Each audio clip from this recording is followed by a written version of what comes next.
জুলাই মাস যেন কারো কারো জীবনে পতনের মাস হিসেবে হাজির হচ্ছে। এই জুলাই মাসেই শিক্ষার্থীদের তুমুল আন্দোলনের মুখে বাংলাদেশের জালেম সরকার শেখ হাসিনার পতন হয়েছিল। সেই শেখ হাসিনা আজকে ভারতে অবস্থান করছে নরেন্দ্র মোদীর কাছে।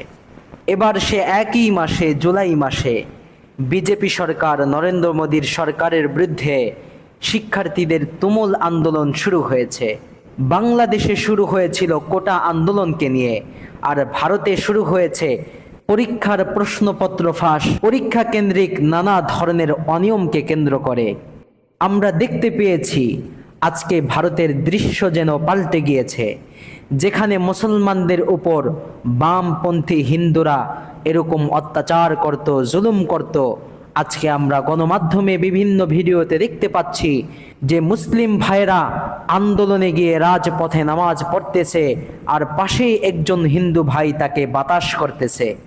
আবার হিন্দু ভাইয়েরা স্লোগানে স্লোগানে আকাশ বাতাস মুখরিত করে তুলছে, আর পাশ থেকে মিষ্টি মুখ করাচ্ছে আরেক মুসলিম ভাই। আমরা চাই পুরো পৃথিবী জুড়ে এভাবে ধর্ম বর্ণ ভেদাভেদ ভুলে গিয়ে হিন্দু মুসলিম এই ভ্রাতৃত্ব বন্ধনে আবদ্ধ হোক, এটা আমরা চাই। আর পুরো পৃথিবীর জালেম শাহীর ব্যবস্থাপনার বিরুদ্ধে এভাবেই ধর্মপ্রাণ মুসলমান, হিন্দু বৌদ্ধ খ্রিস্টান সকলেই ঐক্যবদ্ধ হয়ে যেন এই জুলাই মাসে জালেমদের পতন ঘটাতে পারে। ইতিমধ্যেই ককরেজ জনতা পার্টির সাথে অল ইন্ডিয়া স্টুডেন্টস অ্যাসোসিয়েশন সহ অনেক সংগঠন সহাবস্থান জানিয়ে আন্দোলনকে বেগবান করছে। এমনকি আমরা দেখতে পেয়েছি কংগ্রেসের রাহুল গান্ধীকে পর্যন্ত তুমুল আন্দোলনের মুখে তাকে গ্রেফতার করতে বাধ্য হয়েছে। এখন অবশ্যই বিজেপি সরকারকে শিক্ষার্থীদের কাছে ক্ষমা চাইতে হবে, মাফ চাইতে হবে। আর শুনে রাখুন, জালেম কখনো মাথা নত করে না, ক্ষমা চায় না।